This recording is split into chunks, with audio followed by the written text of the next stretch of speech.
Diena visiems, be galo stipri įžanga, viską jūs tame tume žinote, išmanote, išbandėte ir norite turbūt irgi tęsti kaip toje nuotraukoje. Labai dėkoju programos vadoviai, viskas čia aišku ir labai aišku dėkoju už pristatymą gerbiamai Egliai. Tai jūs jau išgirdote, kad mano sritis yra pati, sakykime, lengviausia, smagiausia, įdomiausia, tačiau klausimas, kurį teko nagrinėti, nėra toks ir paprastas.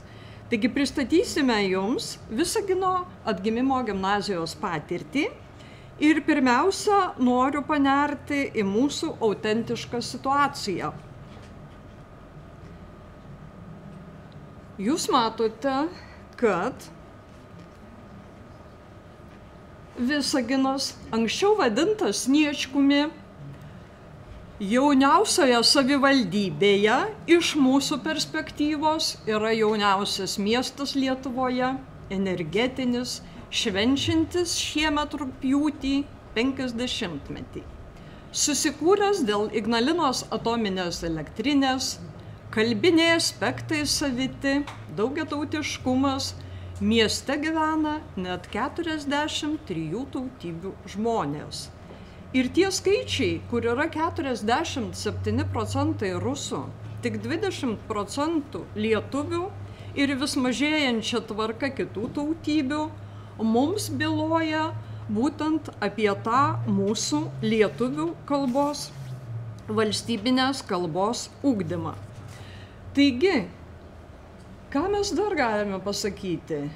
Kad karas Ukrainoje padidino ukrainiečių bendruomenę. Na ir tai, kuo mes labai didžiuojamės, tai yra tarptautiniai tautinių kultūrų festivaliai rudeninės ir Visagino country, į kurį šiemet kviečiame taip pat rugpjūčio mėnesį. Kad jūs įsitikintumėte ir pajustumėte Visagino dvasią, privalote atvykti ir sugriauti stereotipinę nuostatą, jog atominė elektrinė ir rusakalbių miestas yra ta dominuojanti nuostata. Toliau keliausime į apžvalgą ir kalbėsime apie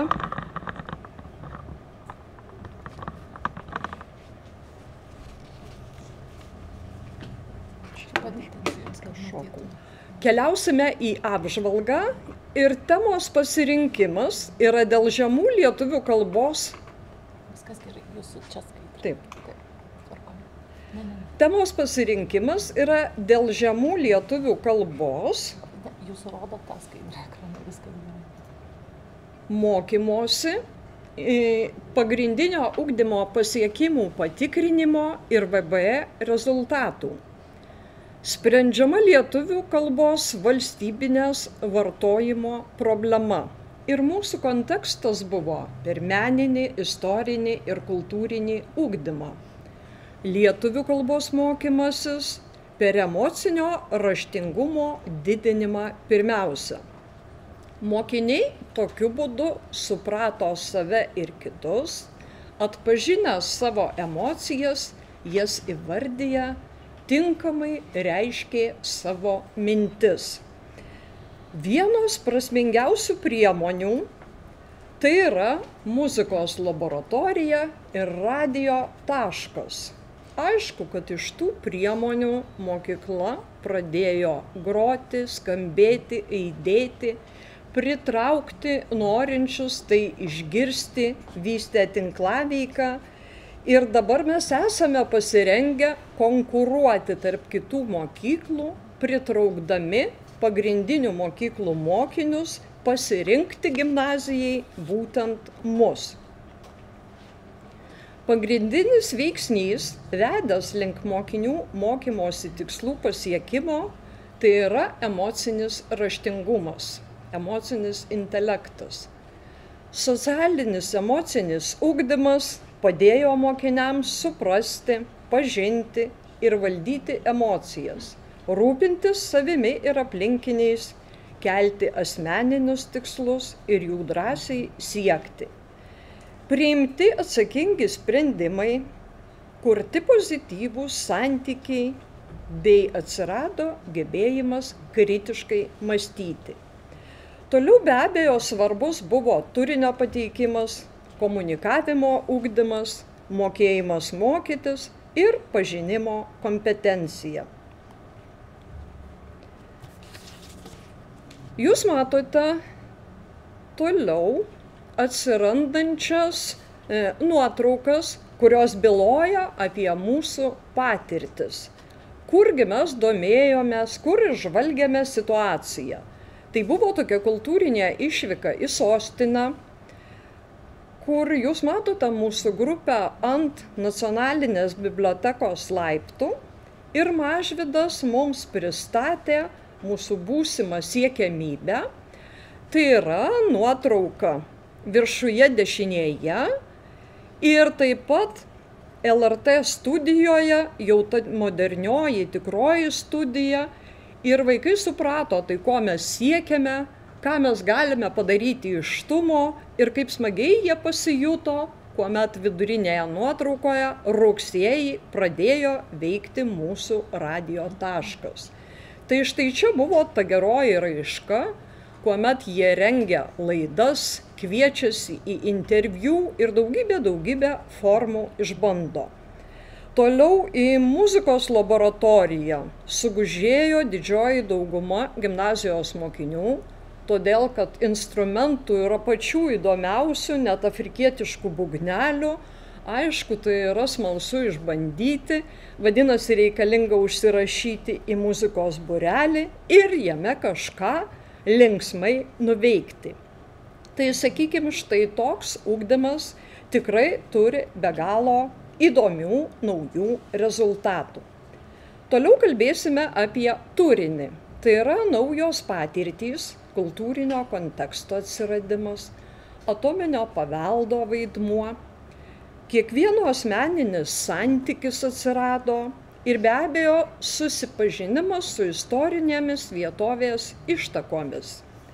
Iki tol, sakykime, istoriją mokiniai mokėsi iš vadovėlio pagal programą, tačiau kultūrinio ugdymo keliu jie praturtino savo žinias iš tų žinovų, kurie tikrai turi ką papasakoti, parodyti, kur nuvežti ir pademonstruoti.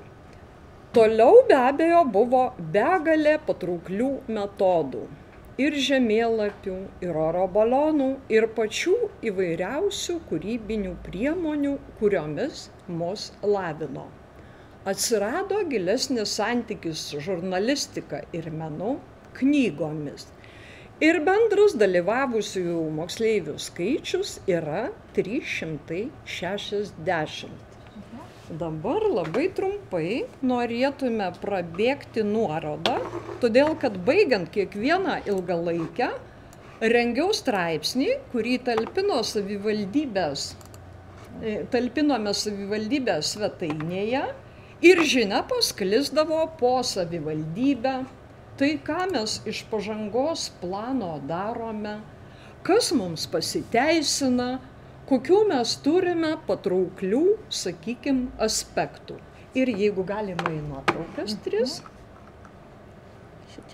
Taip, tai kuomet mes svečiavomės Mažvyde, štai čia matote akimirką iš baigiamojo renginio, kuomet visuomeniai pristatėme, tai kuogi mes čia praturtėjome ir ką mes dabar išsinešame iš projekto. Taip, štai čia studijoje mokiniams iš to tolimo krašto buvo labai neįtikėtina atpažinti Eglę Bučelytę ir ji mums vedė ekskursiją ir skyrė vos ne pusę dienos. Ir iš tikrųjų tai yra tokia unikali patirtis, kurios, manau, nepamirš nė vienas 11 klasių mokinys. Šitas. Ačiū. Išjungsiu, nematau, tik saulė šviečia.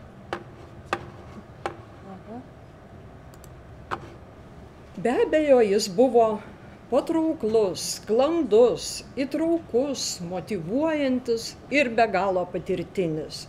Dalyvių auditoriją sudarė TUM mokyklos, tai yra Visagino atgimimo ir Verdenės gimnazijos, Visagino Žiburio pagrindinė mokykla, o veiklų sesijas paprastai pradėdavome nuo idėjos, komandos formavimo, išsiaiškinome kultūrinės kompetencijos raišką ir nuėjome be galo ilgą kelią iki rezultato. Kas buvo nauja? Juk veiklos vykdavo skirtingose aplinkose, o tai jau patrauklu ir neįprasta. Ir tos veiklos įgyvendintos tiek viešojoje bibliotekoje, tiek mokyklos kupole iš TUMO lėšų, miesto muziejuje, bei ten, kur mes keliaudavome.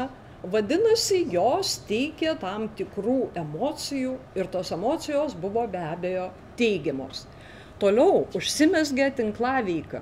Mes dabar bendradarbiaujame labai tampriai ir su vietos kultūros įstaigomis ir aišku, bekeliaudami su mokytojais Panevėžio kryptimi, mes susipažinome su Panevėžio rajono Velžio gimnazija. Iššūkiai, kuriuos čia kaip ir derėjo pastebėti, buvo nedideli ir sprendimus priėmėme čia ir dabar. Be abejo, turbūt vienas iš faktorių yra tas, kad įkainius lektoriai kėlė, didino ir priemonės brango, kurias mes perkame, kurių mums reikia. Toliau matau, kad turiu paskubėti. Rezultatų buvo įvairiausių. Jeigu tai ilgalaikė kalbėjo apie istorijos, garso ir vaizdo kūrimą, vadinasi, atsirado medijų produktai, tai yra socialinė reklama, dokumentinis ir vaidybinis filmai, klipas ir kita. Jeigu vykdėme kultūros paveldo aktualizavimą šiuolaikiškai per asmeninį santykį, vadinasi, mokiniai pirmą plakatuose išdiskutavę, sukūrė maršrutus, o paskui pagamino štai tokias lenteles, tomis lentelėmis puošėsi TUMO mokyklos. Dabar yra vykdoma etninė kultūra atvira naujovėms, o tai reiškia, kad turime ir medžio raižinių, ir nusipintų odinių apyrankių, ir išmokome šokius ir taip toliau. Ir be abejo, čia dar prie mokytojų kvalifikacijos būtų galima sustoti ilgam, tačiau, manau, dirbtuvių metu mes dar spėsime šį bei tą pasakyti. Taigi, ta geroji praktika sutelkia bendruomenę, gilino harmonijos būseną dvasinę prasme, kritinio mąstymo būdu moksleiviai pamatė save. Na ir be abejo, tos mūsų veiklos yra įvairiopos. Ir aišku, ir ta trukmė, ir tos galimybės yra tiesiog neribotos, tęstinumas užtikrintas ir mokymai teigiamai įtakojo mokinių mokymą ir mokymasi, užmezgė draugiškus ryšius bendruomenės santykiams, bei ugdymo procesą neabejotinai paįvairino. Apie naudas moksleiviams ir mokytojams vėlgi turbūt dirbtuvių metu bus galima ir plačiau sužinoti. Na ir kiekvieną ilgalaikę lydėdavo šventimo akimirkos, vadinasi, rūpindavomės ir pyragais, ir smagia pabaiga. Toliau labai džiaugiamės tais edukatoriais, lektoriais, kuratoriais, su kuriais susipažinome ir bičiuliški ryšiai jau yra tokie, kad mes pasiekėme ir dažniau vieni kitus. Ir aišku, kad kuo mes daugiau atiduodame, tuo daugiau grįžta ir mums. Ir be abejo, nauda mokiniui, mokyklai, savivaldybei. Tai pirmiausia, tai yra naujumas ir aktualumas, raktai pateikti, naudotis išmokyti, pokytis įvyko, vadinasi, tęsime neabejotinai ir dargi labai reikia pasidžiaugti ir padėkoti, kad TUMO lėšos mus pasiekė, mes jas ne tik įsisavinome, bet labai naudingai jau naudojame ir be abejo nuoširdi padėka su manimi bendravusioms ekspertams, vadovėms ir visai komandai. Ir labai ačiū Jums visiems už dėmesį. Ačiū Jums labai, paplokime.